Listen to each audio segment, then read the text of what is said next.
모두 안녕하십니까? 예, 금요일입니다. 다시 이제, 2월의 마지막 금요일날 원래 해야 되는데, 지난주에 지금 제가 너무 바빠가지고, 강의를 도저히 할 시간이 없어서 죄송하게도 일주일 또 미뤘어요. 지난번에 다음부터는 미루지 않겠습니다 했는데, 또 미뤘어. 예. 이번에 그래서 이제 할 수 없이 이제, 3월 6일 오늘 합니다. 저는 보통 금요일날 강의를 하기 때문에, 부득이하게 이번에 이제 금요일날 뵙게 됐고, 오늘은 또 특별히 또 현장에 또 나오셨어요. 우리 위원님 성함이 어떻게 되세요? 정선용입니다. 정선용 위원님. 예. 지금 듣고 계신가요? 아니면 다 수료 끝나셨나요? 오늘이 마지막 수료입니다. 오늘요? 그러시구나. 예, 잘 오셨어요. 신청하고 오신 건 아니고 오니까 있으니까 그냥 들으시는 거죠? 아니, 아, 신청하셨어요? 네, 직접 예. 와서 들으려고요. 아유, 또 제 강의를 또, 예. 대한민국에서 가장 재미없는 강의 중에 하나인, 제 강의를 또 들으시겠다고 주셔서 감사합니다. 아, 예. 감사합니다. 어쨌든 도움이 되길 바라고요. 네. 자, 과제가 원래 창업성장 기술개발 사업 부분하고 기술혁신개발 사업 같은 경우는 지난주 이제 3월 2일이 마감이었는데 일주일 연기됐죠. 그래서 다음 주 월요일이 마감입니다. 지금 사실 한참 바빠요. 좀 아마 다른 위원님들도 똑같을 거예요. 굉장히 바쁘실 거고 저도 사실은 너무 바빠서 지난주에 이제 과제 마감하고 이제 그런 것 때문에 도저히 뭐 시간이 안 나서 할 수 없이 빌었습니다. 예, 등록들 많이 하셨나요? 예, 저도 이제 여러 건 등록을 이미 했고요. 이제 또 몇 건 더 이제 등록할 게 좀 남아 있습니다. 정부가 올해 이제 자금도 많이 풀고 해서 이제 신청하는 기업도 많이 있는 것 같고요. 그리고 음, 전보다는 더 이제 많이 또 선정이 되지 않을까. 특히나 이제 올해 같은 경우에 틀려진 게 작년 하반기부터 시작해가지고 이제 소지품 장비 사업 그리고 이제 거기에 종사하고 있는 기업들에 대한 지원책이 좋은 것들이 많이 나오고 있습니다. 그래서 오늘은 제가 이제 그런 것들 좀 소개를 하려고 하고요. 그리고 이미 잘 아시다시피 이제 다음 주 월요일 마감인 창업성장기술개발 사업하고 기술혁신개발 사업 중기부 과제이고요. 그것뿐만이 아니고 이제 산재부 과제도 있어요. 산재부 과제에서도 이 소부장 제도를 지원해주는 사업이 있습니다. 이제 그게 또 다음 주, 이번 주 마감이었나? 다음 주 마감인가 그래요. 다음 주 마감인 것 같네요. 그것도 연계됐을 것 같아요. 이제 그런 것들 두루두루 좀 안내를 해드리려고 합니다. 자, 오늘도 이제 금요일이니까, 예. 월말은 아니지만 금요일이니까 좀 잡담을 좀 해야죠. 예. 요즘에 신종 코로나가 아주 지금, 극성수기입니다. 그쵸? 코로나가 창궐을 하네요. 아주 전국을 뒤덮고 있어요. 뭐 이제 10,000대는 곧 도달하지 않을까 싶어요. 뭐 그것 관련해서 또 이제 특정 종교 집단도 굉장히 큰 이제 문제가 좀 되고 있죠. 예. 최근에 뭐 얼마 전에는 뭐 이낙연 총리가 신종 코로나를 이렇게 널리 전파해 주신 감사하게도 이 종교 집단에게 제안을 했죠. 그래서 지금 병상이 부족하죠. 대구 경북 같은 경우에는 병상이 많이 부족합니다. 사실 많이 부족해서 아마 많이 힘드실 거예요, 다들. 그리고 심지어는 개원을 하신 개원이들께서 자기 이제 의원들 문까지 걸어 잠그고 이제는 그쪽 내려가서 환자들 돌보기 위해서 지금 봉사를 하고 계시죠. 아주 훌륭한 분들이에요. 예, 이제 그렇지만은 의료인이 부족하고 그곳에서는 다른 타 지역에 비교해서 타 지역도 많이 힘든 건 마찬가지겠지만 이제 대구 지역은 특히 더 많이 힘들죠. 병상도 부족하고 의료인도 부족하고 특히 이제 간호사 선생님들이 많이 부족하다. 간호사 선생님들이 부족해서 어려움을 겪고 있다. 뿐만이 아니고 일반 자원봉사자들도 부족하다고 그래요. 이제 일반 일도 많죠. 왜냐하면 음압 텐트를 이제 세우거나 철거를 하거나 혹은 이제 필요한 물품을 날라주거나 청소를 해주거나 기타 등등의 일을 봐줘야 돼. 또 이제 그런 일손도 필요한데 많이 부족하다.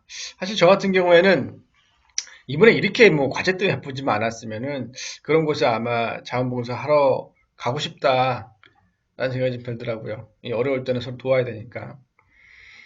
그런 의미에서 이제 과제 바쁜 거 끝나고 나면 한번 저도 이제 그런 쪽 생각해 보려고 그래요. 물론 이제 끝나고 나서 또 다른 프로젝트가 또 바로 연결돼 있어가지고 시간이 될지 모르겠는데 제가 이제 어, 요 이제 전문위원으로 활동하면서 기업들의 이제 R&D 과제 신청을 돕기도 하지만 그거 외에도 이제 기업 분석하는 일도 좀 하고 있어요. 그리고 이제 정부기관 차원에서 진행하는 그 또 몇 가지 사업이 있습니다.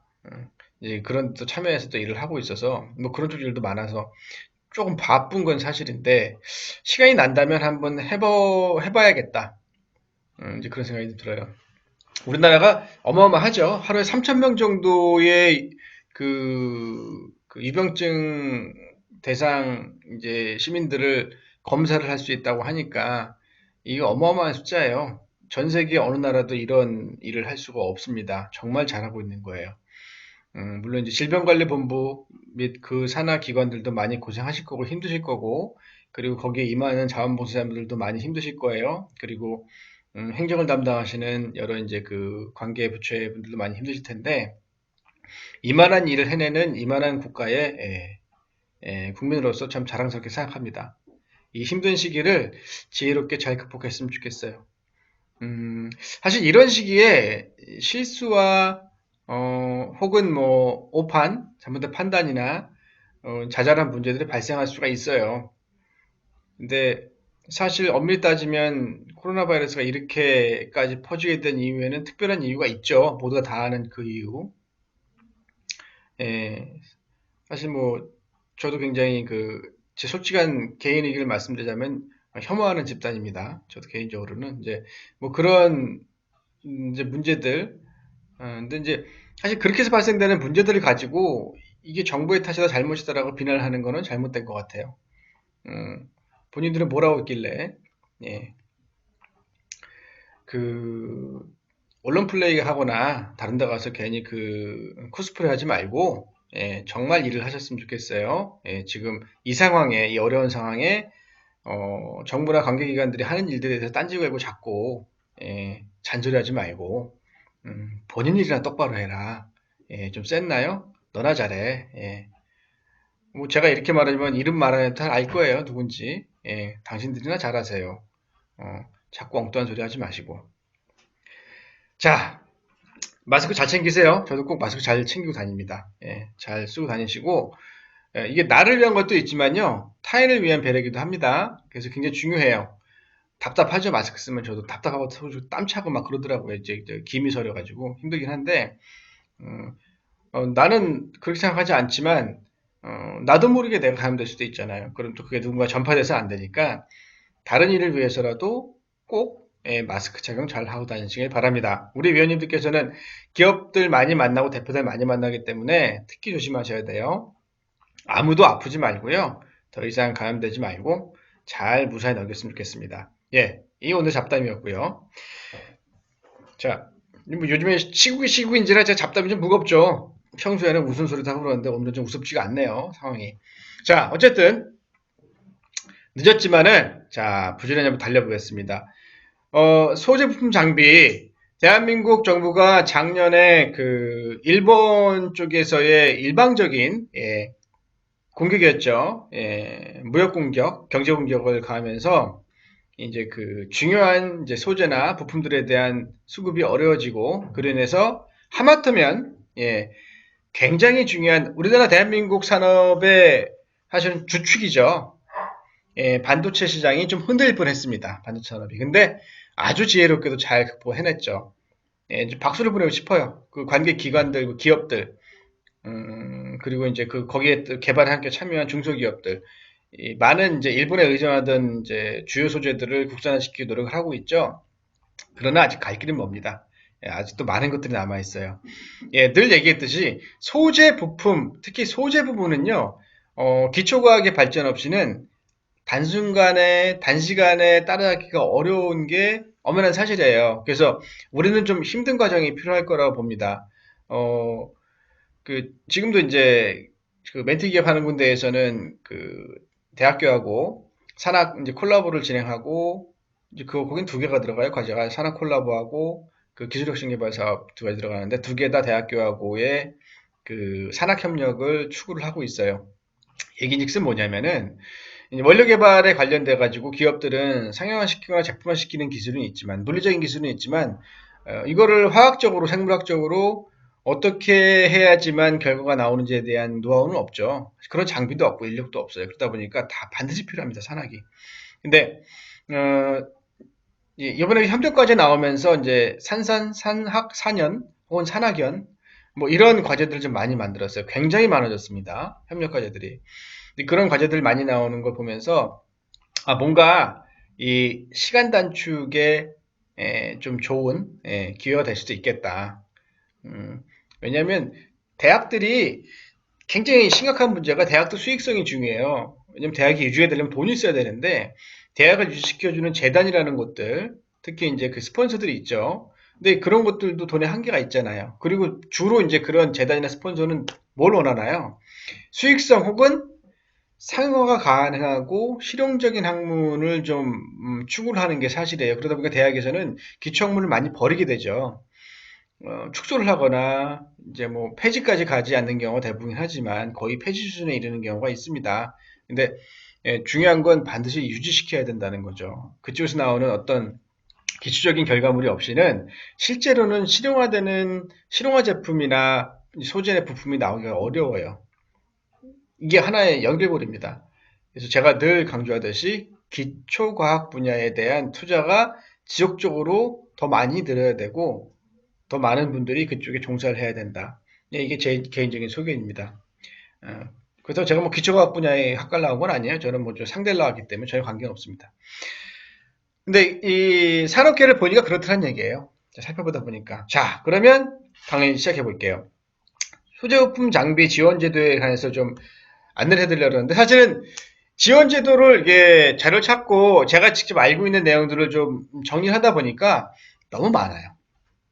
한마디로 말하면 딱 한 개로 정리하기, 몇 개의 줄로 정리하기 어려울 정도로 종류가 많고요. 그리고 지금 근간은 이렇죠. 100개의 그 작년 말까지 진행했던 거 있죠. 그 소재용품 강소기업 100 진행을 했죠.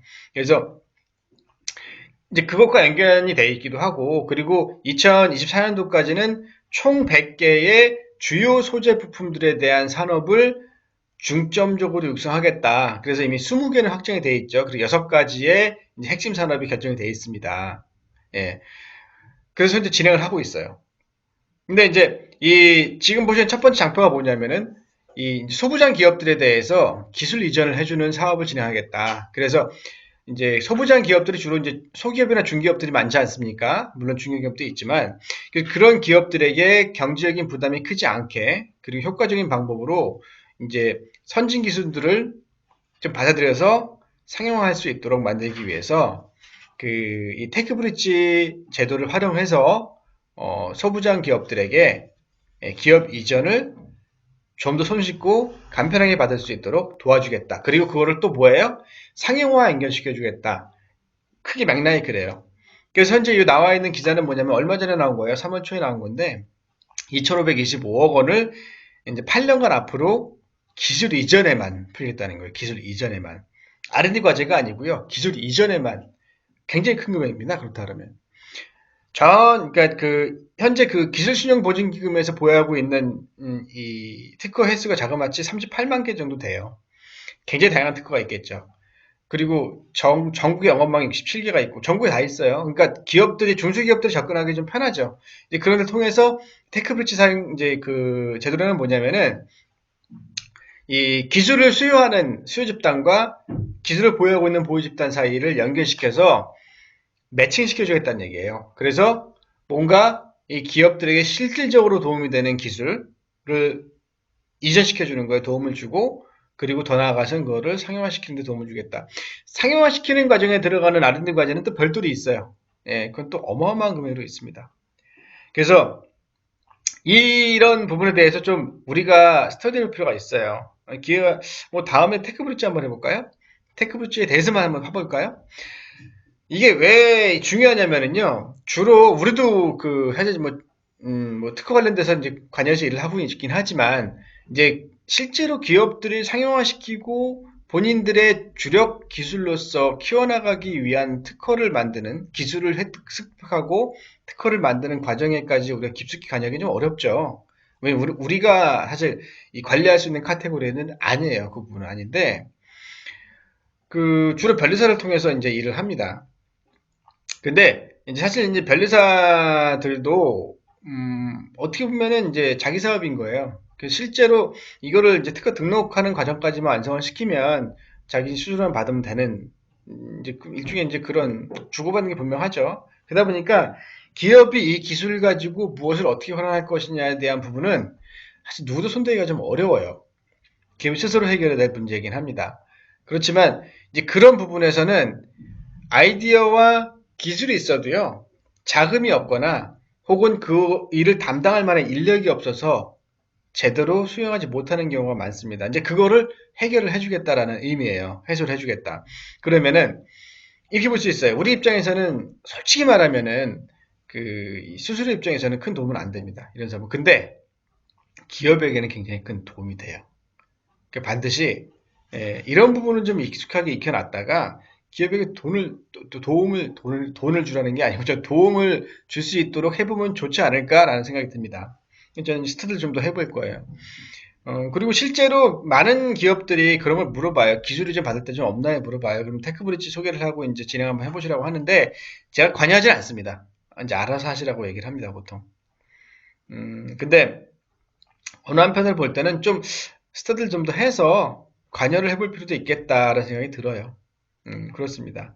그래서 테크브릿지 산업 이제 그 제도를 이용해서 기업들에게 중소기업들에게 기술 이전을 해줄 수 있게 도움을 주겠다라고 현재 발표를 했고 진행을 하고 있다는 거예요. 자, 또 다음 거 보면은 이게 뭔고 아니냐? 이거 아마 처음 보신 분들 대부분일 거예요. 차세대 융합기술연구원이라는 데가 있어요. 예, 경기도 산하의 지방기관입니다. 근데 이 기관에서 하는 게 뭐냐면요. 소재 부품 장비 산업 분야에 대해서 기업들을 모아서 자금을 지원해주고 집행해주는 일을 하고 있어요. 심사를 하고. 경기도 사업이에요. 근데 제가 예시로 경기도 사업만 낸 거예요. 경기도 사업만 있는 게 아니고요. 전국 각지에 다 있어요. 왜냐면은 이 소재부품 장비라는 게 뭐 지역 특화돼가지고 딴 데만 한 군데만 모이는 게 아니잖아요. 그러니까는 경기도는 경기도대로 사업을 하는 거죠. 이게 작년 2019년 12월 31일 날 공고가 난 거니까 이미 모집을 하고 사업을 진행하고 있겠죠. 이제 보통 두 가지 형태로 나눠서 여기 진행했네 보니까 과제 유형을 1번, 2번으로 해서 미래시장 주도형과 밸류체인 강화형으로 두 가지 나눠놨어요. 자, 이 내용을 볼 것 같으면은 그러니까 도내의 소재 부품 장비 기업, 연구기관, 학원, 대학, 산학, 산산, 산연 다 됩니다. 도내 소재 부품 장비 기업 이렇게 나눠놨고 이제 그 지원해주는 금액 단위도 적지 않아요. 연간 3억, 과제 유형, 미래시장 주도형 같은 경우에가 그리고 밸류체인 강화형이 주로 이제 연간 5억까지 지원해줍니다. 꽤 되죠. 예, 최대 30개월, 20개월 그렇게 돼 있어요. 그러니까 이 금액이 작지가 않아요, 그렇죠? 근데 이런 과제는요, 의외로 기업들이 잘 몰라요. 홍보가 많이 안 되는 과제입니다. 이게 여러분도 아시겠지만 의도적으로 홍보를 많이 안 하는 게 있습니다. 왜 그러냐면요. 정말로 관심이 있어서 사업할 기업들, 본인들이 방법을 찾고 있는 기업들은 이 정보를 찾아서 어떻게든 지원을 합니다. 그러다 보니까 막 떠놓고 이거를 막 대놓고 홍보하지 않아요. 무슨 말씀인지 알겠죠? 그러니까 이런 정보는 우리가 오히려 기업들보다 빠르게 좀 캐치할 수 있습니다. 그러니까 이런 정보 캐치해놨다가 이것도 연결시켜 주면 돼요. 매칭시켜서 해주면 됩니다. 사업계획서를 이제 기업 작성을 하고 검수를 해주는데 사업계획서 자체가 보통 중기부 우리가 익숙한 중기부 사업계획서하고 대단히 다르지 않아요. 물론 쓰는 양식은 다릅니다. 이번에 산학연 콜라보 과제 진행하면서 이제 요 사업계획서 검수를 해주다 보니까 베이스가 그러니까 보면은 중기부 플러스 지방자치단체 자금이 포함돼서 같이 나가는 거예요. 근데 사업계획서 양식 자체가 두 개 짬뽕 시켜놨더라고. 지방자치단체 사업계획서하고 중기부 사업계획서 짬뽕 시켜놔가지고 굉장히 내용이 많고 길어 보이더라고요. 근데 실제 들어간 내용을 보니까 실제로 내용이 많고 길지 않더라.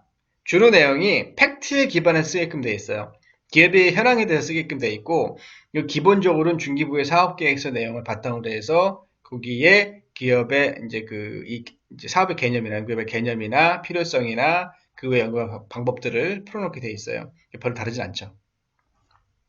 팩트 부분은 사실 팩트에 있는 그대로 쓰면 되는 거예요. 나머지 사업계획서에서 이제 사업성이나 기술성 부분에 대해서는 이제 기업이 가지고 있는 역량을 한껏 발휘할 수 있게끔 도와줘야겠죠. 근데 이런 과제들 연내에 나옵니다. 계속 또. 이게 그 경기도만 있는 게 아니겠죠. 경기도 같은 경우에는 특히 이 과제가 좀 금액이 커요. 왜냐하면 그 지역 특화 사업 같은 경우에는요, 경기도, 서울은 빠져 있습니다. 없습니다. 경기도 이외의 지역, 서울, 경기 이외의 지역에 집중적으로 지원해주는 과제이기 때문에 없어요. 근데 경기도 자치적 이런 것도 만들어서 하죠. 근데 경북 지역 같은 경우에도 이런 과제 있습니다. 그러니까 주로 이제 그 산업단지가 좀 크게 있는 곳들은 이런 과제들이 나온다라고 보시면 돼요. 예, 예, 한번 눈여겨보시고요. 나중에 자료 한번 찾아보시도록 하세요. 자료 찾는 거 어렵지 않아요. 아까도 이제 우리 저기, 협회 연구원이 하던데, 사업 발표회가 있었잖아요. 사업 설명이 있는데, 그게 다 취소가 됐잖아요. 그러다 보니까 정보들 때가 좀 적다라고 말씀하시는데, 정보들도 적지 않아요. 정보 많습니다. 그냥, 솔직히 말씀드리면은, 인터넷, 구글에다가 글 몇 개 쳐보고요. 찾다 보면은요, 굉장히 많은 정보가 나옵니다. 근데 우리가 가장 안 하는 게 뭐예요? 첫 번째 찾는 걸 안 하고 두 번째 찾아도 자세하게 읽지 않아. 자세하게 읽으셔야 돼요. 그 안에 있는 파일까지 얻어서 다 자세히 보셔야 돼요. 그래야 뭔 줄 알죠. 그래서 지원해 줄 수 있는 것인지 아닌지, 신청 가능한 것인지 아닌지 판단이 설 거 아니에요. 그죠? 예. 그래서 이런 과제가 있다라는 거, 하나 더 소개해 드리고요. 또 재밌는 거 하나 소개해 드릴까요? 산자부 과제예요. 산자부도 적극적으로 소재 부품 장비 연구발 분야에 손을 댄다. 이게 뭐냐면요. 작년에는 뭐가 있었냐면 소재부품 기술개발 맞춤형 지원 사업이 있었어요. 근데 지금은 좀 바뀌었어요. 이게 어마어마한 사업입니다. 이제 2020년도 소재부품 기술개발 사업 신규 지원 대상 과제 공고라고 해놓고서 뭐라고 써놓냐면은 소재부품 패키지형, 전략핵심 소재 자립화, 그리고 소재부품 이종 기술 융합형 세 가지의 큰 사업 분류로 카테고리를 나눠놓고요. 전부 다 누가 참여를 한다? 중소기업이 참여하게 되어 있습니다. 물론 수요처가 있는 경우에는 수요처도 참여를 해야 되고요. 그리고 대학기관, 연구기관 다 참여 가능합니다. 물론 이제 협력과제 형태로 참여하는 거예요. 이제 우리가 알고 있는 중기부의 과제 유형은 약간 달라요. 산자부는. 이 볼 것 같으면 사업 목적이 제조업 글로벌 경쟁력 제고다. 결국에는 뭐냐면은 개발해서 수출할 수 있는 역량이 되는 회사들 지원해 주겠다. 그래서 해외 의존도를 줄이고 기술을 고도화시키고 그리고 시장 선점을 하게끔 만들겠다. 우리가 늘 외치는 그 대의명분입니다. 대의명분. 그쵸? 그러니까 해외 의존도 줄인다. 뭐예요? 수입 대체한다는 얘기예요. 그리고 기술 고도화한다. 이제 전체적으로 산업적으로 전후방 효과를 나타낸다는 얘기죠. 그러면서 시장 선점을 한다. 이게 이제 한마디로 하면 기술 주도의 측면에 의미가 있는 거죠. 물론 여기에 안 들어가 있지만 당연히 고용 증대의 효과도 점수에 포함되어 있다는 거죠. 보시게 되면요. 소재업종, 부품업종 두 가지 나눠놨어요. 장비는 사실 굳이 따를 필요가 없는 게 부품 분야가 장비를 다 커버를 해요. 웬만하면. 그냥 우리가 그냥 부르기 편하게 소부장, 소재부품 장비라고 말을 하는 것이지, 부품의 장비가 대부분 커버가 되어 있어요. 그리고 장비는요, 소재나 부품 아니어도요, 보통 일반적으로 바로 상용화하거나 아니면 소비시장에 내놓을 수 있는 게 장비잖아요. 그쵸? 그러다 보니까 이 신청 가능한 사업의 업종이 다양합니다. 그래서 굳이 소재부품 장비까지 가지 않아요. 근데 뭐 부품업종 같은 경우에 금속 가공, 일반 기계, 전기 장비, 전자 정밀 기기, 수송 기계 등등등이 있습니다. 그리고 여기 보면은 소재업종은 1차 금속, 화합물 화학, 공업 플라스틱, 비금속, 광물, 섬유. 주로 이제 금속 쪽하고 화학, 그리고 섬유. 이렇게 나눠져 있다. 라고 보시면 돼요. 좀 더 자세히 볼까요? 이게 뭐냐면요. 세부사업 지원 개요인데 금액을 보세요. 2020년도 예산을 볼 것 같으면 1083억 원, 1347억 원, 288억 원 어마어마하죠. 그러니까 소재부품 요 세 가지의 사업 유형, 패키지형, 자립화, 그리고 융합형 요 세 가지의 형태에만 자그마치 2,500억, 2,700억쯤 되겠네요. 가량을 지원해 주겠다는 얘기예요. 근데 더 재밌는 것이요.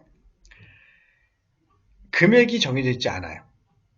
물론 이제 그 자유공모 여기 보면 융합형 같은 경우에는 그 1차에도 7개월 6억 원, 6억 원 지원해준다고 돼 있어요. 연차별 10억 원 해주고. 연차별 10억 원이에요, 10억 원. 근데 그 외에 나머지 같은 경우에는요, 금액에 따라 정해지지 않고요, 평가를 통해서 신청한 금액을 얼마나 인정해 줄 것이냐 결정한 다음에 지원해 주겠다. 금액이 20억이 될 수도 있고 10억이 될 수도 있다는 얘기예요. 5억이 될 수도 있고. 예. 특히나 융합형 같은 경우에는 뭐 6개월, 7개월 이내에는 뭐 6억 원 지원해주고 연차별 1년 차인 경우만 말하는 거예요. 연차별 10억 원까지 지원해주겠다. 예, 엄청나죠. 그러니까 이런 사업 같은 경우에는 어떤 기업들이 할 수 있을까요? 물론 중소기업 할 수 있습니다만 수요처가 존재하면서 산학협력이 가능한 혹은 산자협력이 가능한 그런 어떤 연구개발 네트워크가 돼 있고 좀 체계적인 기업들이 좀 가능하겠죠. 그냥 우리가 알고 있는 중기업, 소기업들 웬만하면 체계를 갖추지 못한 그런 기업들은 사실 참여하기 좀 어려워요. 이런 과제는. 그렇지만 여러분들께서 이런 기업을 만약에 알고 계시다면 도전해 볼 만한 과제이긴 합니다. 이런 거 한번 생각해 보시면 돼요. 어려운 과제일수록요, 참여자들이 줄어든다. 왜냐하면 감당이 어려워 보이거든. 그러니까 지원을 안 하려고 하는 그런 측면이 있습니다. 그래서 이제 이런 과제는 스터디를 하려면 좀 우리도 공부를 좀 해야 돼요. 자료 자세히 보고 좀 이렇게 사례도 좀 찾아보고 좀 하는 과정이 필요하긴 합니다만 우리가 좀 방법을 확실히 먼저 알아야겠죠. 자, 다음은 이제 지금부터 중기부 과제예요. 중기부 과제 같은 경우에는 우리한테 익숙하죠. 근데 중기부가 이제 많은 이제 그 과제 종류에서요 소재부품 장비를 다 집어넣기 시작했어요.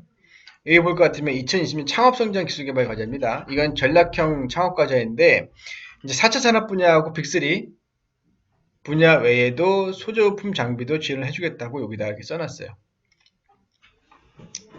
근데 이게 보시게 되면 아시겠지만 그 소재부품 장비 과제 같은 경우에는 신체 자격이 뭐 있어요? 일반 중소기업인 거를 충족을 하고 거기에 플러스 전략기술 로드맵상에 소재 부품 장비 지원 분야 및 제품에 해당해야 된다. 전략 분야 중에서. 그러니까 그 기술료들을 보면은요, 각 기술 개발 내용들이 쭉 있죠. 큰 테마들이 있고 거기에 보면은 이제 그 스몰 테마가 또 있어요. 소재들이 또 있어요. 작은 제목들이 있는데 거기에 보면은 보통 하나의 빅 테마마다 보통 많게는 한 7, 8개, 10개까지 있고 적게는 한 5개 정도 정해져 있는데 그 안에 좀 상세하게 내용들이 있죠. 거기에 포함되면 된다라는 거예요. 사실 포함되기 어렵지 않아요. 예. 포함되기 어렵지 않습니다. 그러니까 이 특별히 자영업 방식이고 특별히 그 어떤 그 유형을 정해주지 않겠다. 소지부품 장비는 된다는 얘기예요. 이게 창업성장 기술개발과제 지금 난 거예요. 이거 이제 월요일날 다음 주 월요일날 마감입니다. 근데 이게 또 2차 나오겠죠. 5월이나 6월쯤에. 이래도 신청할 수 있겠죠. 미리 준비하셔야죠. 그렇죠? 그 저는 사실 이거를 통합 정부 부처 통합 사업 설명회 했잖아요. 합동 사업 설명회인가요? 저는 그 3번 참석했어요. 이거 들어보려고. 그러니까 내용을 좀 정확히 자세히 알으려고. 그러니까 이게 자료가 있다 없다 하지 마시고 노력을 하세요. 시간을 들이시면 됩니다. 시간과 노력을 들이시면 자료가 다 나옵니다. 예. 자꾸 나한테 전화해서 자료 좀 보내주세요. 자료 좀 보여주세요. 그러지 마세요. 먼저 찾아보시고 없으면 그때 요청하십시오. 물론 보내드려요. 뭐 필요하다면 보내드리긴 하는데 이게 너무 쉽게 얻어버릇하니까 좀 이런 말씀드리기 죄송하긴 해요. 너무 쉽게 내가 보내주고 제공하다 보니까 그냥 쉬운 줄 알아. 근데 그렇지 않아요. 저도 3번씩 사업설명회 이제 합동 사업설명 참여하면서 좀 설명 자세히 듣고 좀 잘 모르겠는 거는 요 온라인상에 보면 동영상까지 다 떠 있어요. 동영상 들으면서 또 이 어떤 과제인지 공부도 좀 하고 다 그런 과정 거쳐서 저도 이게 특정 지식이 있고 정보들이에요. 그러니까 여러분들도 노력을 좀 하셔야 돼요. 그리고 지금도 잘 모르겠는 거는 인터넷에서 좀 많이 찾아보고 합니다. 인터넷 사실 구글 찾아보면 웬만하면 다 나와 있어요. 그리고 요즘에는 정보기관 잘 돼가지고 정부에서 그 비즈인폰가 그거하고 그 정부에서 운영하는 이 R&D 과제 소개하는 그 사이트 있잖아요. 거기 다 나와 있어요. 웬만하면. 이렇게 들어가셔서 잘 찾아보시면 됩니다. 예. 다음엔 뭐냐면 기술혁신 개발 사업에도 이제 그 소재부품 장비 부분이 도입이 됐죠. 이건 시장 대응 과제인데, 그러니까 소재부품 중에서 보면은요, 수입 의존도가 높은 거를 주겠다라는 거예요. 여기 써 있죠. 수입 의존도가 높은 소재부품 장비 분야 전략 품목에 대한 국산화 및 기술 개발 지원. 그러니까 뭐예요? 핵심을 잘 하셔야 돼. 무조건 소재부품 장비면 된다는 게 아니고요. 수입 의존도가 높은 거, 수입 의존도가 높은 거. 자, 생각해 보세요. 소재부품 장비 그러면 얼마나 많겠어요, 종류가. 그러면 아주 비근한 예로요. 단추를 생각해, 단추. 단추 많이 쓰죠? 단추를 국내 생산하는 양이 많을까요? 수입하는 양이 많을까요? 그냥 딱 생각해 볼 때. 위원님 어떻게 생각하세요? 단추는 국내 생산하는 게 많을까요? 수입하는 게 많을까요? 질문이 수입하는 게 맞다는 걸 얘기하는 것 같아요. 수입하는 게 많을까요? 네, 그걸 얘기하는 것 같아요. 뭐 그럴 수도 있어요. 물론 단추를 수입도 많이 할 테고 국내 생산도 많이 할 겁니다. 근데 이걸 내가 뭐 통계자를 본 게 아니니까 정확하게 말씀드릴 수는 없어요. 그런데 생각해 보세요.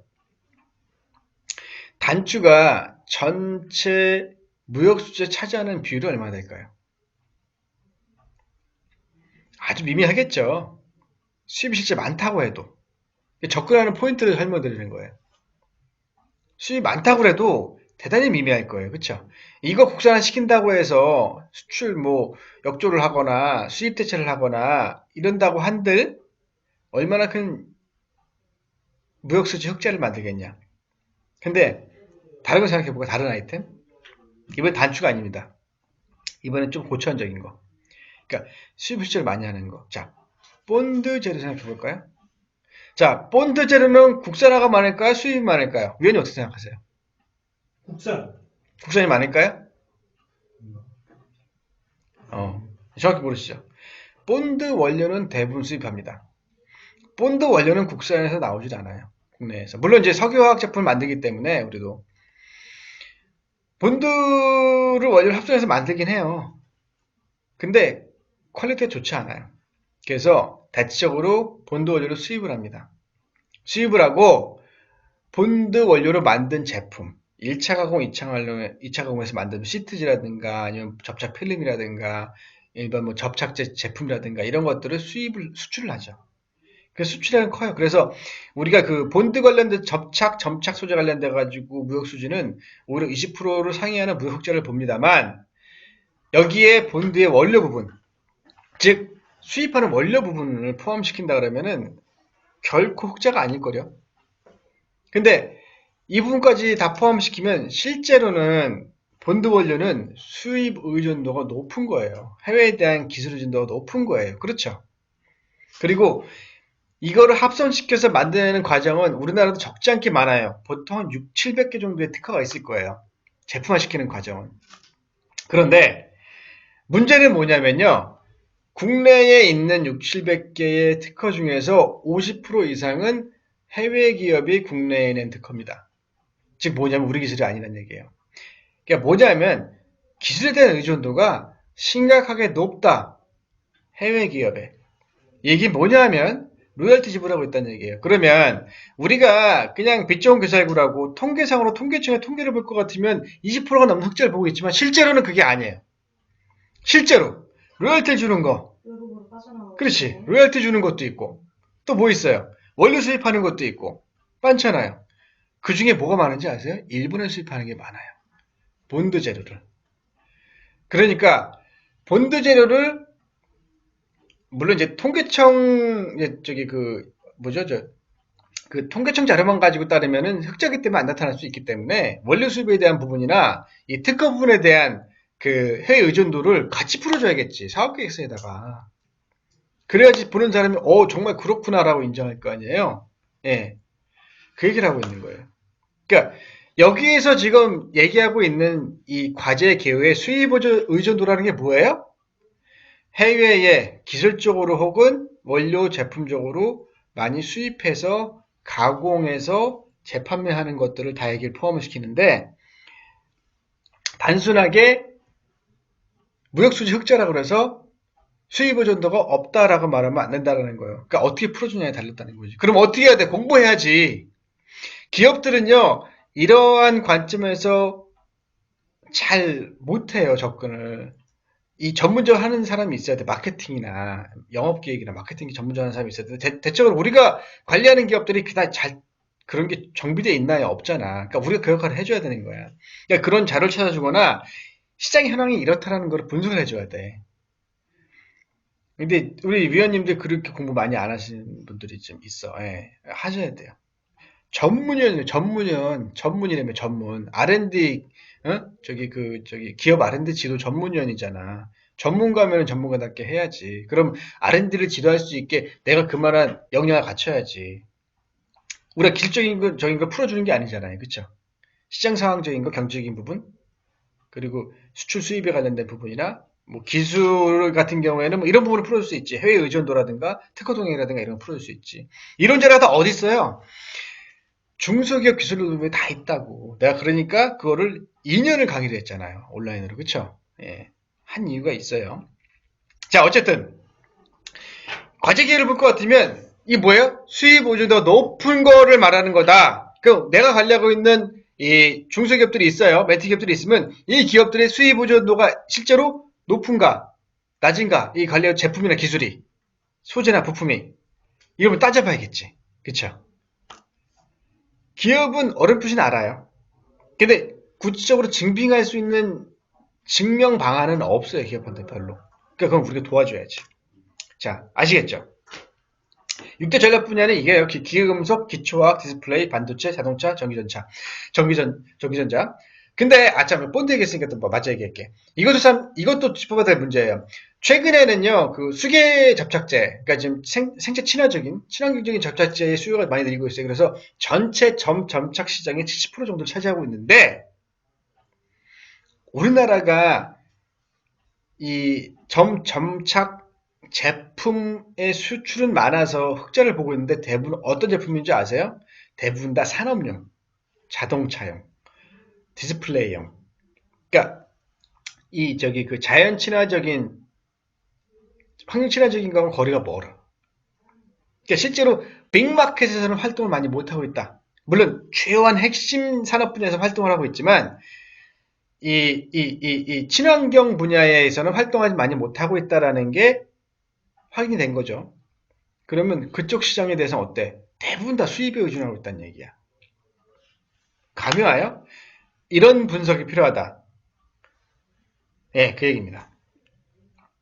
자, 물론 이제 그럴 수는 있어요. 저는 원래 제가 하던 일이 그 마케팅 업무였고, 굉장히 오랫동안 마케팅 업무를 했어요. 그 주로 이제 기업 분석, 시장 분석하고 이제 이 전체적인 경제상황 분석에 대해서 전문적으로 오랫동안 했기 때문에 여러분과 저는 시각이 다를 수 있는데, 근데 중요한 거는 내가 하면 여러분도 할 수 있다는 거죠. 시각의 차이라는 거지. 여기 보면 6대 전략 분야 실습 사계 제품이 선정이 돼 있어요, 이미. 이게 볼 것 같으면요, 전부 다 기계금속, 기초화학 분야, 디스플레이 분야, 반도체, 자동차, 전기전자 분야가 있는데, 전부 다 보시지 아시겠지만은 친환경과는 거리가 다 멀죠. 물론 그 자동차 부분 같은 경우에는 친환경 자동차에 대한 수요가 있어요. 있긴 합니다만 거기까지죠. 예. 에코라는 개념은 사실 어느 산업 분야에나 적용이 되고 있어요. 근데 실제로 그 개념을 100% 수용해서 자신의 사업이나 기술에 반영하는 기업들은 없다. 내가 확인한 바로 여태까지는 없다예요. 그러니까 KGMP 받고 높은 수준의 그 ISO의 그 인증을 받고 뭐 다 했어도 실제로 뭐 제약회사나 아니면은 이제 그 반드시 규정상 클린룸을 높은 클래스의 클린룸을 받아야 되는 기업들이 아닌다 하면은요 대부분 다 제대로 못 지키고 있더라. 이거 고발이 되나? 하여튼 그렇더라. 직접 확인해 보니까 물론 관리 잘하는 기업도 있습니다만 많이 못하고 있더라. 뭐 하나의 단적인 예를 말씀드린 거예요. 단적인 예. 예. 이거 너무 집중하지 않으셔도 됩니다. 하여튼 그렇다는 거예요. 이렇게 정해져 있다. 그러면 내가 관리하고 있는 기업이 여기에 속하는가도 한번 볼 필요가 있겠죠. 반도체로 되어 있어요. 반도체는 큰 기업만 하는 거 같잖아요. 고수는 반도체 패턴용 공정 소재라든가 반도체 CMP, 노광, 세정, 식각 공정, 증착 장비, 측정, 패키징 어쩌고저쩌고 많은데 실제 중소기업들이 많이 하고 있는 분야 중에 하나입니다. 제가 지금 관리하고 있는 메딕 한국 같은 경우에도 반도체 식각 공정, 식각이 뭐냐면은 저걸 얘기하는 겁니다. 그 회로가 있잖아요, 반도체에. 그럼 핵심 회로만 남겨놓고 나머지를 싹 여기서 깎아버리는 걸 식각이라고 보통 부릅니다. 식각 공정, 이제 블레이징이라고 그러나요? 아노다이징 공정이라고 하나요? 근데 요 공정이 굉장히 중요해요. 왜냐면 반도체 퀄리티를 결정하는, 예. 거기에 들어가는 게 이제 일본에서 많이 수입하던 이제 이전이 이제 포토레지스트 과정이고. 그래서 거기에 들어가는 약물들이나 화학약품들이 일본에 많이 수입했죠. 근데 지금 국산을 많이 시키고 있죠. 이제 이 사실은 여기에 들어가는 식각 공정에 들어가는 부품들을 국내에 많은 기업들이 생산하고 있어요. 근데 퀄리티 측면에서 좀 떨어지고 경쟁력이 좀 적다 보니까 국산을 많이 안 쓰고 대기업들이 수입산을 많이 쓰죠. 그것도 일본에서 제일 많이 수입하더라. 왜냐면 일본에 있는 회사들이 요 관련된 제품, 정조척이라고 부릅니다. 일렉트로스틱 척이라고 부르는 게 있는데, 그러니까 한마디로 말하면 웨이퍼를 잡아주는 거예요. 딱 정전기를 이용해서 딱 잡아주는 거예요. 움직이지 않게. 식각을 하는 동안에 움직이면 안 되니까 절대. 굉장히 중요한 공정입니다. 왜냐면 식각하고 있는데 움직여봐. 그러면 중요한 회로를 딱 정해진 자리에 위치를 시켜야 되는데 이게 흐트러지면은 망가지겠죠, 그렇죠? 그러니까 이제 중요한 공정인데 거기에 들어가는 식각 장비에 들어가는 정전척 모듈이 있어요. 그거를 만들어요. 한국 기업이 만들고 있어요. 근데 대부분의 세계 시장의 한 70% 정도를 일본 기업들이 장악하고 있기 때문에 일본 걸 많이 갖다 쓰죠. 퀄리티에서 아직 좀 많이 못 따라가고 있다는 거예요. 그러니까 이것도 제가 과제 하나 들어갑니다. 요거 이제 개선하는 과제. 개선 개발하는 과제. 그러니까 수입 대체하려고. 자, 그리고 또 이번에 뭐야? 시장 확대형이 있네. 방금 보신 거는 이제 시장 대응형이었습니다. 그러니까 이 기술혁신 개발 사업에서 가장 낮은 수준의 사업이죠. 시장 대응형이. 그리고 중간 레벨의 시장 확대형입니다. 여기도 뭐예요? 시장 수요 및 대외 의존도를 고려하여. 똑같은 말이야. 위에 보면은 위에하고 수입 의존도가 높은 소재. 여기에는 시장 수요 및 대외 의존도를 고려하여. 똑같은 말이에요. 결국에는. 많이 수입하고 있는 이제 소재 부품들에 대해서 지원해 주겠다. 라는 얘기입니다. 그러면 사업계에서 쓸 때 딱 얘기를 해야 될 부분이 뭐냐? 수입에 의존하고 있고 해외에 지출되는 비용이 크고 로열티로 지출되는 비용이 얼마나 되고 어쩌고저쩌고 풀어줘야겠지. 그러니까 이거 국산화시키면 수입 대체가 되면서 수출도 가능하고 인력 공유도 증대될 수 있고 저로방 산업. 기업들이 많이 힘들어하는 게 뭐냐면 필요성 부분에서 산업 경제적인 부분을 풀어낼 수 있겠더래. 근데 기술적인 부분은 어떻게 풀어냈으면 좋겠냐 그러더라고요. 제가 힌트를 하나 드리자면 저는 이렇게 풀어줍니다. 산업 경제적인 부분에서는요. 일단 수출, 수입 대체, 그리고 인력 고용에 대한 증대, 그리고 전후방 산업의 활성화. 기술적인 측면을 어떻게 풀어주냐면은 특허, 기술 수출, 그리고 로열티가 외부로 나가는 것을 많이 차단할 수 있고 오히려 로열티 받을 수 있고 그리고 이제 실제로 그게 한국 국내에서 특허가 어떻게 현황이 되는지를 조사해가지고 그런 자료를 보내주죠. 보통 그렇게 풀어갑니다. 예, 좋은 힌트 하나 드린 거예요. 네. 그렇습니다. 여기서도 뭐 지원해주는 거는 다르지 않아요. 6대 전략 분야 아까 위에서 보셨죠? 예, 그거에 대해 지원해주겠다는 겁니다. 수출자형도 있네. 이게 기술혁신 개발 사업에서 가장 높은 수준의 지원 사업입니다. 근데 보시게 되면은요, 이 기술혁신 개발 사업 중에서 수출 지향형 과제에서는 100억 이상이면서 700억 미만이다. 이 기업만 시청 가능하다. 근데 내가 웃기다 그랬죠. 아니, 700억까지 하는 기업들이 자체적으로 기술 개발을 할 수 있는 능력이 안 돼가지고 이거 신청하고 있을까? 내가 그랬지. 300억 이하로 낮춰야 된다고 내가 얘기를 했어요. 왜냐하면 실제로 자체 자금이나 인력으로 기술 개발에 부족한 기업들을 생각을 해보면 300억 미만 정도는 돼야 될 거다. 우리나라도 수준이 많이 올라가서 보통 4, 500억 이상부터는 자체적인 기술 개발 인력과 체계를 좀 갖추고 있기 때문에 굳이 이렇게까지 지원해주지 않아도 되지 않겠냐라고 제가 얘기했어요. 왜냐하면 좀 더 많은 실제로 기술력이 이제 이 체계가 부족한 기술관리 체계가 부족한 기업들에게 좀 지원을 해주려면 기술력을 높여줘야 되니까 이 수위를 낮춰줘야 된다고 제가 이제 앞서 언급한 적이 있었어요. 앞전에 2020년도 연구개발 아랜드가 이제 소개를 이제 강의를 하면서 이게 나와 있는 건데 근데 여기 웃긴 게 뭐냐면요 이게 똑같아요. 이것도 소재부품 똑같은데 이건 금액이 얼마냐? 자그마치 20억이야. 4년 동안 20억. 연간 5억 원씩. 그러니까 좀 수준이 되는 기업만 들어봐라. 이제 그 얘기를 해주는 건데 저는 좀 이거 부분에 대해서는 반대를 해요. 왜냐하면 실제로 좋은 기술과 아이디어가 있는 기업들이 있어요, 다니다 보면. 근데 돈이 없거나 연구개발 력이 없어 못하는 경우가 있어, 실제로. 근데 그런 데에다가는 좀 지원해줄 필요가 있어요. 문제는 뭐냐면요. 그런 기업인지 아닌지를 식별해낼 수 있는 능력이 아직까지 부족하다는 거야. 이제 정부기관이나 심사위원 무시해서 하는 말이 아닙니다. 체계를 얘기하는 거예요, 체계. 아직까지는 그러니까 이 기업이 정말로 이 큰 금액을 지원받을 수 있는 능력이 되는 기업인가 아닌가, 자기가 있는 기업인가 아닌가를 명확하게 판단할 수 있는 시스템이 좀 부족해. 근데 그 시스템을 판단할 수 있는 방법이 있다니까? 어렵지 않게? 여기서 말 안 할래. 여기서 말해봐야 소용없을 것 같아. 궁금하면 나중에 따로 물어보세요. 예. 그 관계된 분들. 예. 왜냐면 되게 중요한 부분이에요.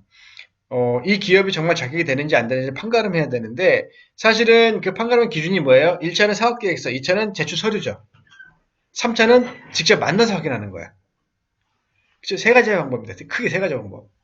근데, 이것만으로도 부족할 수 있어요. 실제로 그래요. 근데, 그거를, 어렵지 않게 해결하는 방법이 있다. 이렇게 꼭 어려운 과정을 거쳐서 해결하지 않고 좀 더 쉽게 확인하는 방법이 있다. 예. 우리의 일과는 사실 관계없으니까 얘기는 여기서 안 할게요. 근데 궁금하신 분들은 이 관계기관에 있는 궁금하신 분들은 연락 주세요. 제가 알려드릴게요. 자, 어쨌든 간에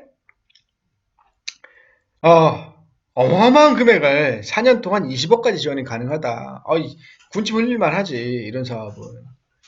근데 정말로 필요한 기업들은 좀 지원하지 못할 수도 있겠구나라는 좀 판단이 섰어요. 그렇습니다. 근데 재밌는 게 뭐냐면요. 이게 안 넘어가지? 예.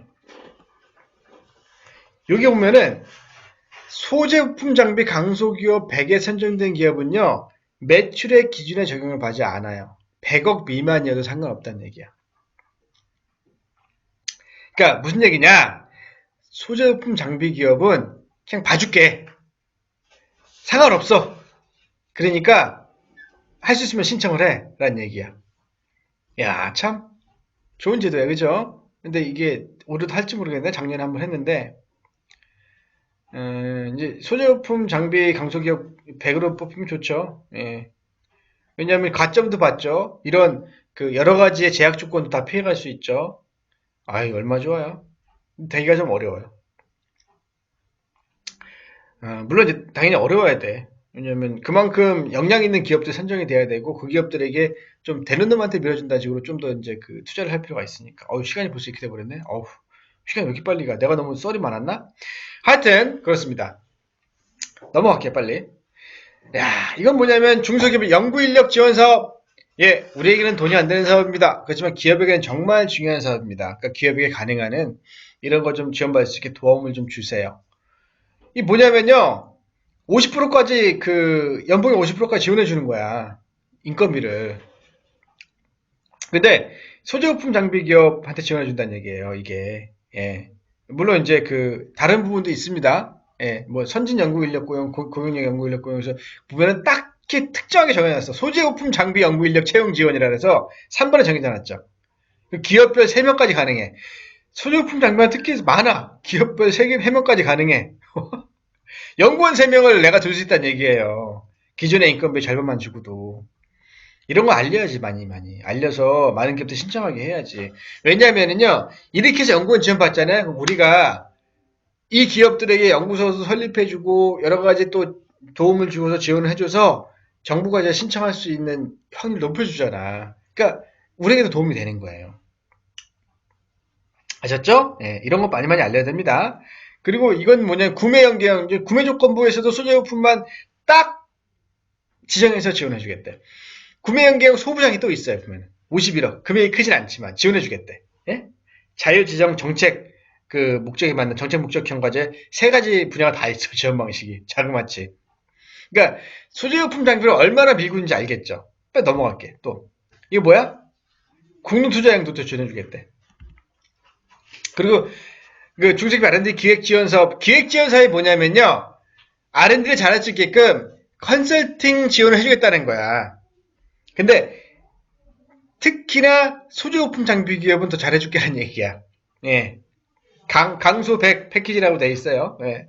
이것도 잘 해줄 테니까 지원 신청 많이 해라. 그러니까 금액 크지 않으면 3천만 원, 4천만 원 그래야 지원해주는 게. 근데 그냥 컨설팅만 지원받는 금액이라고 한다면 적지 않죠. 얘기해 보면 사업계획서 작성 방법이라든가 뭐 등등 다 들어가 있어. 이런 경우 있을 수 있어요. 우리가 도움을 줘야 되는 딴 사람한테 도움 받는 거 아니에요? 근데 그렇게 생각하지 마시고 사업계획서 작성 방법에 어떻게 하면 잘 쓸 수 있는지 도움을 준다는 거잖아. 그러면 기업들이 사업계획서 그만큼 잘 써내겠지. 공수 받을 때 훨씬 편할 거 아니야. 예. 그렇게 생각해야죠. 만약에 그랬다 해서 내가 관련 멘티 기업을 다른 분한테 예를 들어서 뺏겼다, 도난당했다 그러면 그건 자기 능력의 문제인 거예요. 자, 또 많은 기술 파트너, 뭐 맞춤형 기술 파트너 지원사가 또 있어요. 예, 이게 참 별게 다 있어, 그쵸? 듣도 보도 못한 거죠, 그쵸? 예. 그러면 R&D 기획 및 맞춤형 연구개발 종합적으로 해준다. 이것도 똑같은 비슷한 거예요. 아, 그리고 이것도 하나 있는 게, 이 소재용품 장비 같은 경우에는 여러 가지 혜택이 있는데, 이 혜택도 있어요. 뭐냐면, 과제 제한이 돼 있잖아요. 졸업제도 있고, 그쵸? 근데 소재용품 장비 기업은 이 제한이 없어. 동시 수행 과제 수에 제한이 없어요. 소재용품 장비 기업은. 참 재밌어, 그쵸? 보통은 2개까지 냈습니다. 근데, 이 소재용품 장비 기업은, 이 강수기업 100에 선정되고 나면은, 동시 수행 과제 수에 제한이 없다. 검은색으로 표시된 데가 이제 그 부분입니다. 제한이 없다. 그러니까 신청하면 좋겠죠. 지금도 막 준비해가지고 연말에 신청하라. 연말하면 또 할 것 같아. 내가 보기엔. 아직은 모르겠는데. 자, 이게 뭐냐면요. 앞서 봤지만은 이제 우리가 소재용품 장비 강소기업 100을 봤지만 또 한 가지 뭐가 있냐면 소재용품 기업 인증이 있어요. 소재용품 기업 확인하는 게 있어. 어떤 업종이냐면 총 15개 업종, 여기 보시는 것 같은 15개 업종에 대해서는 소재용품 기업 확인을 해줘요. 자꾸 말이 헛나와. 이렇게 발음이 새네. 소재용품 기업 확인을 받으면요, 혜택이 있어요. 어떤, 지원만 뭐 이런데, 혜택부터 볼게. 아이고.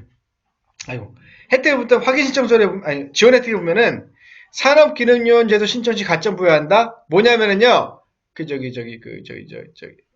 저기 있잖아. 아씨. 네, 병특. 아, 요즘에 말이 잘 기억이 안 나요. 치매가 오나? 그건 아닌 것 같은데. 요즘에 밤을 자꾸 새서 그런 것 같아. 왜냐면 너무 많이 검수를 해줘야 되니까 내가 잠잘 틈이 없어. 자, 어쨌든 한국은행 총액한도 대출제도. 그러니까 대출도 많이 해주겠대. 그 다음에 신청 가점, 기술개발 사업 신청 가점도 해주지, 그 신뢰성 산업체 확인 사업에 신청 시 가점도 부여해주지, 수제용품 전문기업 성장통 극복 지원 사업에 신청 시 가점 부여해준다 그러지. 별걸 다 해줘. 글로벌 동반 성장 R&D. 이건 뭐냐면요. 해외 진출하거나 해외에서 그 구역 인증 같은 거 다 그런 거 포함되는 겁니다. 밑에 나와 있네. 그쵸? 이런 걸 다 지원을 해주겠다라는 겁니다. 방법은 복잡하진 않아요. 이 신청서 쓰는 것도 그렇게 복잡하진 않아. 그냥 확인 발급 신청서를 한국산업기술원에 제출하면 돼요. 그럼 거기에서는 확인을 받고 서류 심사를 한 다음에 필요시 현장 실사합니다. 무조건 하는 게 아니고요. 요즘 같은 경우에는 잘 안 합니다. 코로나 때문에. 그냥 그 서류 대체하거나 아니면 전화 인터뷰 대체하기도 하고 합니다. 요즘에 그런 말 있죠. 기업들, 관련 기업들 과제 평가한다고 최종 평가는 나옵니다. 과제 평가인데 못 나가니까 서면으로 제출하라고 이메일 왔더래. 요즘에 코로나 때문에 나갈 수가 없다고. 아주 간편해졌어요. 그죠? 이런 이점도 있네. 코로나. 그렇죠? 기업 입장에서는 준비해야 될 부담이 참 크거든. 물론 이제 온다 그래서 문제될 건 없지만 손님을 맞이하고 어쨌든 이거를 평가해주는 입장, 평가받는 입장에서는 불편하지. 근데 그런 부담을 덜 수 있지. 그 다음에 이거를 가지고 추천을 해줘요. 산업통상자원부에 추천을 하면 산자부가 오케이 그러면 발급을 해줍니다. 서류 많지 않아요. 부품 수조 전문기 확인서 발급 신청서 환불을 내고요. 그리고 매출액 검토 의견서. 매출액 검토 의견서 많겠죠. 기본적으로는 뭐 내겠어요? 매출 내역이 내거나 아니면 그 표준재무제표에도 들어가실 수 있고요. 그리고 표준재무제표 당연히 내야 되고, 그리고 공장등록증명, 그게 없으면은 공장 임대차 계약서나 일반 건축물 관리대장. 그러니까 직접 내가 제조를 하고 있다는 확인할 수 있는 자료면 됩니다. 그리고 생산 제품에 대한 카탈로그 또는 제품 설명서들은 냅니다. 공장등록증명 같은 경우는 500제곱미터 미만의 기업들은 공장등록 할 필요 없죠. 그냥 직접 생산 확인서를 받거나 아니면 그 임대차 계약서나 건축물 대상만 있으면 된다는 얘기입니다. 자, 여기까지 하고요. 자, 이제 강의 다 끝났습니다. 마음이 좀 급해져야 돼요. 갑자기 급해져. 내가 지금 또 저녁 6시에 또 미팅이 있어가지고 강남에 가야 돼서 그래도 할 말을 하고 와야지. 요번에 이제 이 사업을 공고하는 방식이 좀 바뀌었죠. 과거와는 다르게. 과거는 매달 했습니다. 그래서 같은 한 과제도 보통 3개월이나 4개월에 한 번씩, 많게는 4번까지, 적게는 2번까지 이제 과제를 냈어요. 연간. 근데 지금은 어때요? 보통 2번은 안 냅니다. 상반기, 하반기. 그러다 보니까 여러분들 마음이 급해져요. 사업계획 작성할 때도 그렇고, 이제 검수해주고, 이제 그리고 자꾸 이제 기업들 이제 동료를 해가지고 사업 신청 시켜야 되잖아. 근데 한꺼번에 몰리게 돼, 자꾸. 그러니까 이럴 때 뭐 해야 돼요? 분산시키는 전략이 필요해요. 뭐냐면, 미리미리 빨리빨리 준비하세요. 제가 이제 작년 말에도 말했지만은 11월쯤이면요 이듬해 사업을 이미 준비를 하고 있어야 돼. 기업은 보통 지금은 바뀌기 때문에 1월 달부터 신청하는 사업이 많이 없어요. 보통 2월이나 3월에 신청하는 과제들입니다. 그러면 11월, 12월에 같이 신청 준비를 하면은요 그렇게 무리하지 않게 10개, 20개 신청도 가능해요. 그러니까 미리미리 준비하는 거. 지금 3월입니다 벌써. 3월 얼마 안 남았어요. 3월 중순입니다, 이제. 중순까지는 좀 그런가? 네, 3월 중순 지나고 있어요. 다음 주는 중순이에요. 금방 지나갑니다. 과신청 몇 개 가면 끝나요. 4월, 5월입니다. 지금 사업 신청 끝내고 나서, 이제 한 녹과라도 쉬지 마시고요. 다음 사업 준비하셔야 돼요. 이 기업 신청한 사업이 안 된다는 전제에 다음에 뭐 신청할 수 있는지 먼저 살펴봐야 되고, 되면 좋지만 안 된다면 이 사업 계획서를 가지고 신청을 해야 되는데, 다음 사업 신청을 할 때 그 똑같은 사업 계획서 가지고 신청을 또 할 수도 있어요. 근데 그렇다고 똑같이 내면 안 되겠죠. 서면평가를 하고 나면요. 평가 결과에 대한 거를 전자공지로 보내줘요. 결과를. 뭐냐면 평가를 해본 결과 이러이러한 부분은 이런 좋은 부분이 있지만 이런 부분은 이런 문제가 있는 것 같아서 좀 이런 부분을 보완해야겠다라고 의견이 와요. 반드시 입수해야 돼요. 그 담당한테 그 기업 담당이 있을 거 아니에요. 기업 담당자도 있을 거 아니에요. 대표가 있든지. 그럼 그분들한테 전자공지한 온 내용을 그대로 스크린 캡처해서 보내달라고 한다면 그 내용을 명확히 파악을 해야 됩니다. 명확히 읽어보고 이런 부분이 부족하다는 얘기구나. 그럼 그거 사업계획에서 반영을 해야 돼요. 이게 가장 중요한 포스트 액티비티입니다. 사업계획서 완료 이후에 내가 취해야 될 행동. 알겠어요? 예. 보통 한 달 이내에 다 결과가 나오니까. 자, 여기까지 하고요. 여러분들에게 좀 조금이나마 도움을 드리고자 최선을 다해서 강의를 좀 해봤고요. 자료는 대부분 내가 만든 건 아닙니다. 여기 나온 자료 내가 만든 거 아니에요. 다 인터넷 떠돌아다니고 다 그냥 사진을 퍼다가 담은 거니까. 협회 요청하면 자료 받을 수 있을 겁니다. 뭐 저한테 요청하셔도 되고요. 어쨌든 여러분들 금요일입니다. 다음 주 월요일이 과제망이 많기 때문에 다음 주가 오늘은 제가 특별히 짱박스 맥주 마시고 놀지 않을 거예요. 오늘도 지금 6시 미팅 가서 미팅 잘하고 그리고 밤에도 잠 자지 않고 열심히 일해서 다음 주에 과제 신청하는데 무리 없이 준비를 할 예정입니다. 여러분들도 휴식 좋지만 열심히 준비하셔가지고 꼭 과제 신청하시고요. 그리고 좋은 성공 많이 거두시기 바라겠습니다. 자, 그러면 아주 해피 프라이데이 보내시고요. 좋은 주말 보내시기 바라겠습니다. 자, 물러가겠습니다. 안녕히 계세요.